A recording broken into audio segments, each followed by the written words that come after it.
Welcome. In this lecture I want to look at how to solve complicated equations using finite difference methods. And I'm going to introduce various different ways we can solve equations using numerical solutions when analytic equations or analytic solutions are no longer possible. So to do this I wanted to start by introducing the kind of solutions we're interested in, the kind of solutions we want to find. A very brief introduction to the kind of numerical methods we can use. This is an enormous field, so I can't hope to cover any part of it here. I'll then introduce one of the simplest methods to apply, is the finite difference method using Taylor expansions. And then I'll show you how to implement this in Python. So it's just a very quick overview. The Python will be in the Jupyter notebooks, which will be available. So if you want to look at that in more detail and play around with it, you can do that too. So first of all, solutions we want to find. So these are broadly categorized in several different categories. So the first one is an exact solution. So if you have an exact analytic solution, these are extremely rare. Either very simplified cases, or you make some assumptions in your model to enable this to happen. So these are quite rare, but very, very nice when you have them. They're useful for testing methods or checking convergence, for example. So you might be able to use these in simplified cases. The second is an approximate analytic solution, and this is extremely useful. Approximation, so an approximate analytic solution. So these are the kind of things where you use a small parameter to make some expansion. So you might use a perturbation method or asymptotic analysis. And these are also extremely nice. They give a lot of insight into what's going on physically.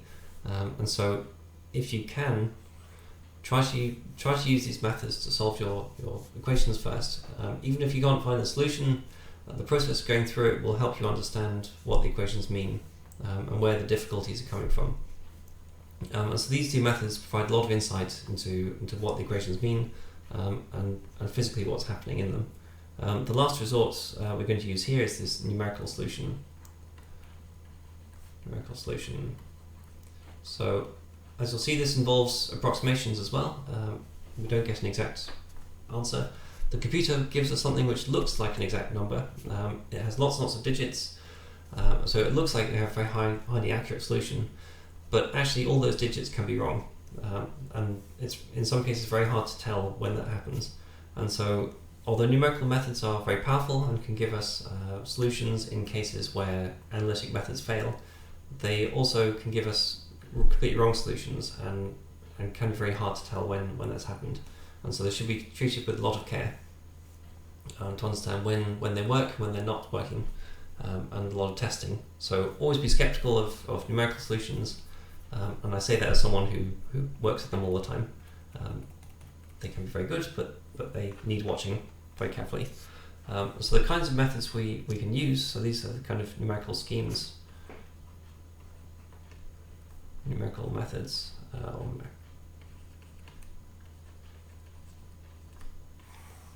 So the basic idea with all of them is we're replacing a continuous functions. So replace continuous equations and functions with some kind of discrete quantities. So equations and function and variables, for example. So fields might be the best word. So velocity fields or density fields, pressures, and so on.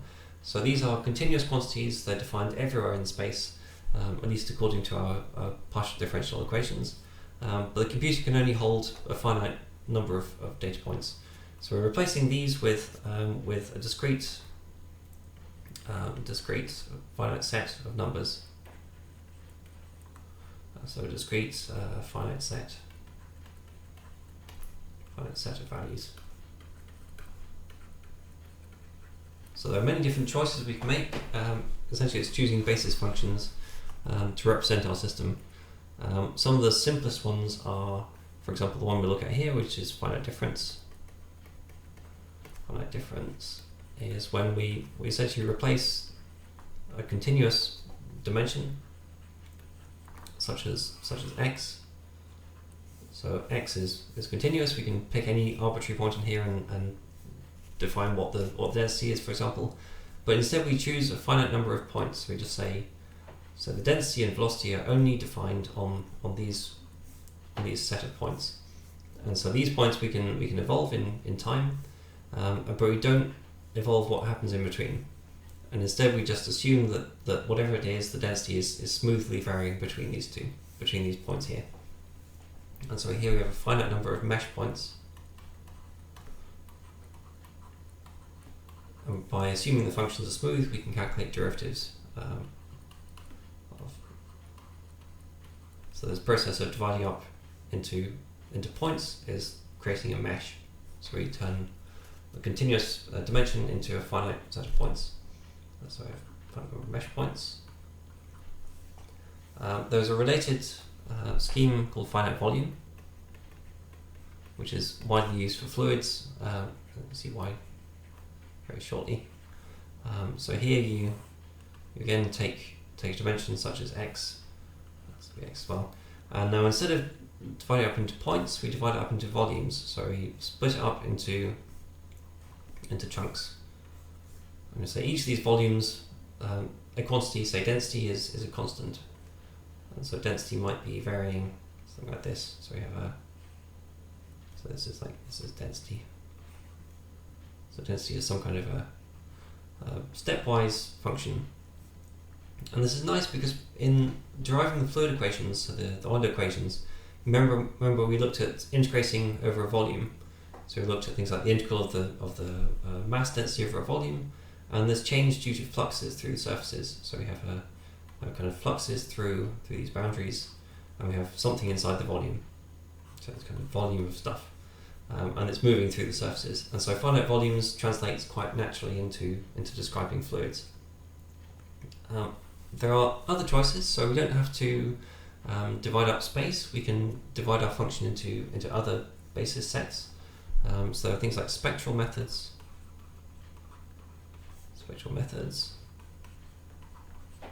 So a spectral method, we might divide up, instead of dividing up space into pieces, we instead divide up the function. So we say that our function rho, which depends on, say, time and space, is instead the sum of a finite number of basis sets. So we might have n equals 1 to capital N.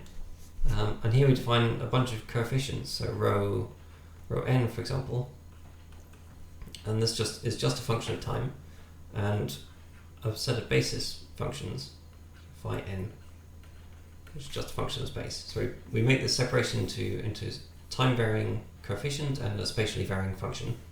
And these might be something like a Fourier series, so we might assume that rho is some function. This is again rho, and we make it some kind of combination of different waves, for example. And we might choose different combinations of waves to represent different functions, rho. And so this is now continuous in space, but it's only made up of a finite set of values. And then there are hybrid schemes which combine these methods together, such as Galerkin schemes or discontinuous Galerkin. But for now, we'll look at the simplest to implement scheme. So this is the finite difference.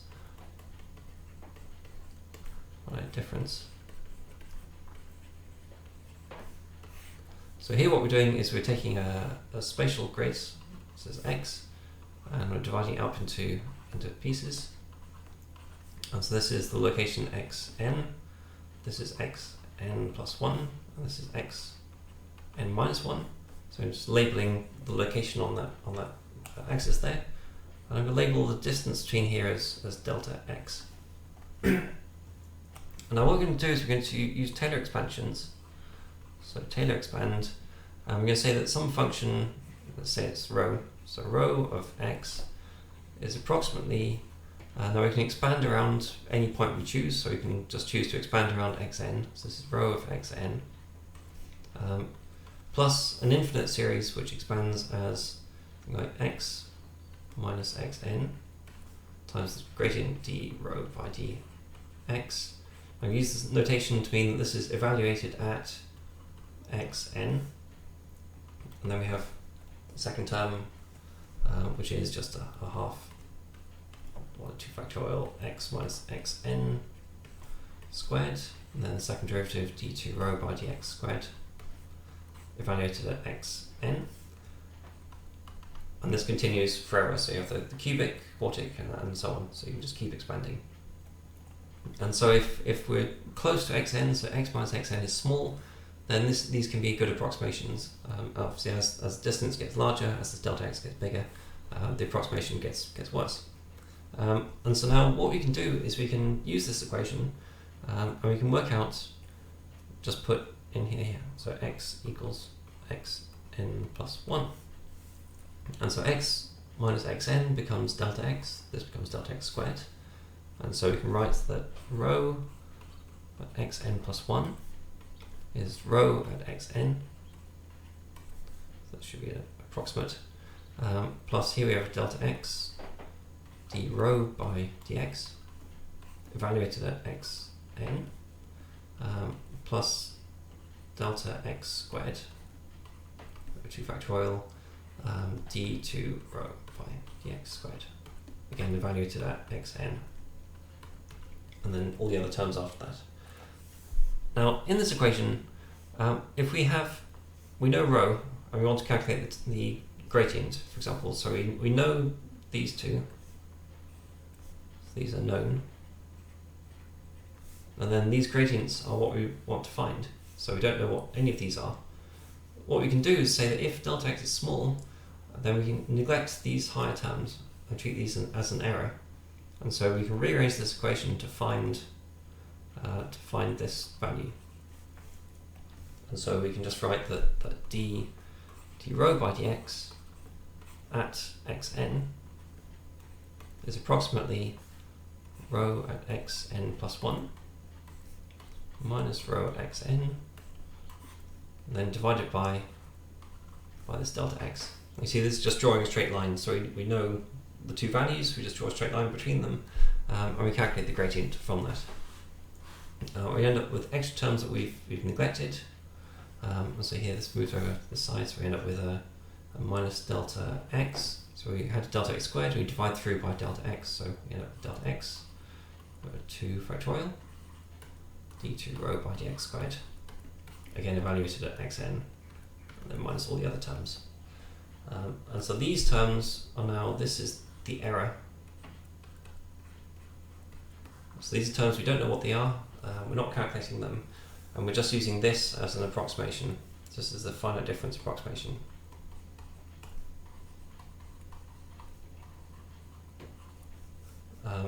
And this is actually called the forwards difference. It's not a very accurate method in this case. There are much better finite difference formulae which we'll come across later, but this is useful for now for looking at. It's called a first order method because the error is proportional to delta x, so it's delta x to the 1, so it's first order. It allows us to calculate, for example, the density equation. So in the density equation, so we have d rho by dt plus divergence of rho u, and let's say we do in x directions, this is just going to be in one dimension, this is equal to 0. So in one dimension, in 1d, so u is constant, so for now we'll assume that this is a constant, and we're just going to evolve what rho is doing. So we just have that d rho by dt is equal to minus, now we have ux, which has come outside because it's constant, d rho by dx. And this is just minus ux. And then this d rho by dx, we've assumed, we've made this approximation, so we can use this this here. So we can just say that this is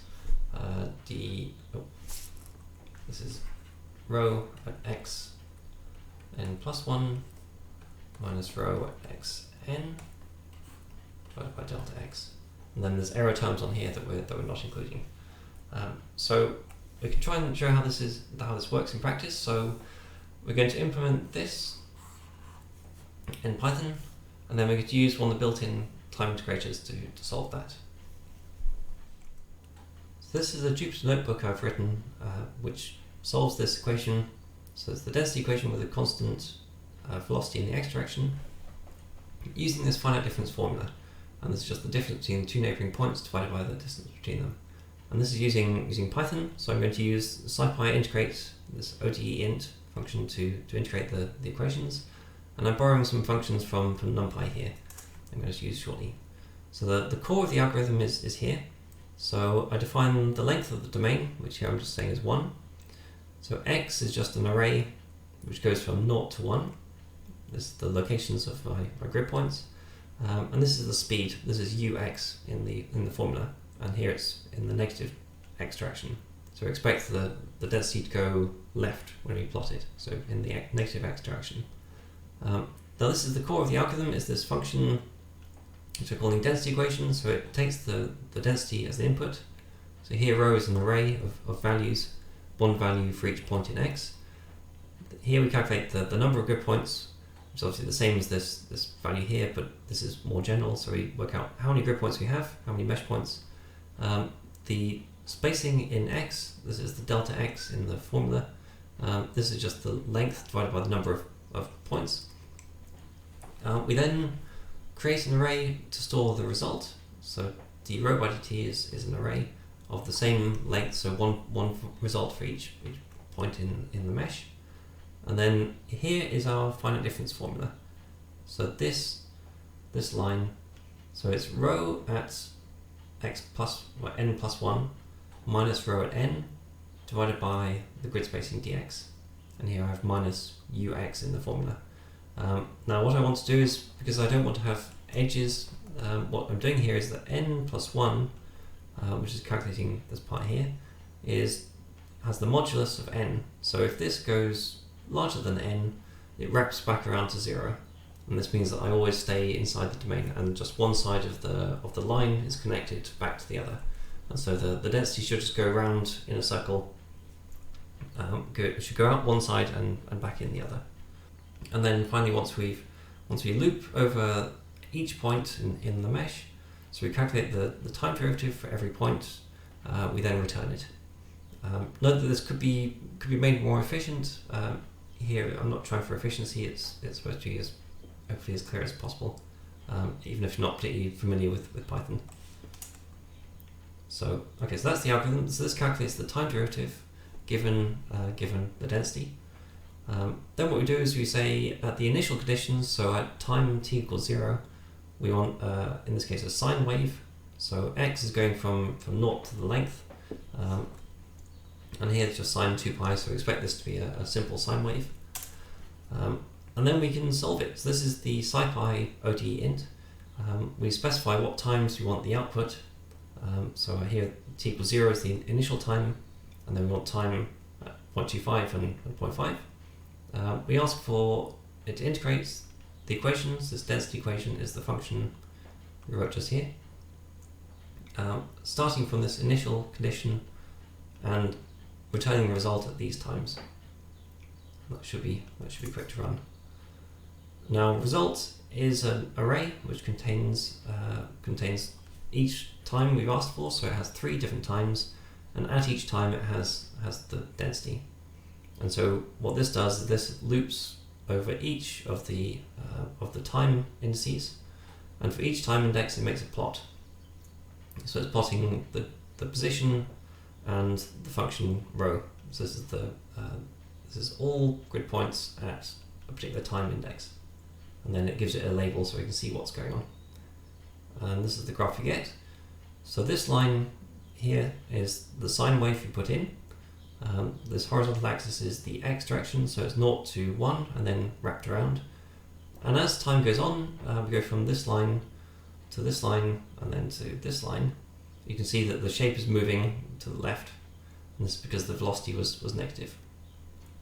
Now you can ask what happens, you can play around with this, changing parameters. An interesting one is if you switch this from negative to positive, so instead of going left, it should now go right. So So I run this again, I run the simulation again, and now this is what you get. So you can see now the simulation has completely blown up. So we've now got huge values here and essentially a big mess. So in the next lecture I want to look at why this happened and try and explain the reasons why and try and explain how to avoid them.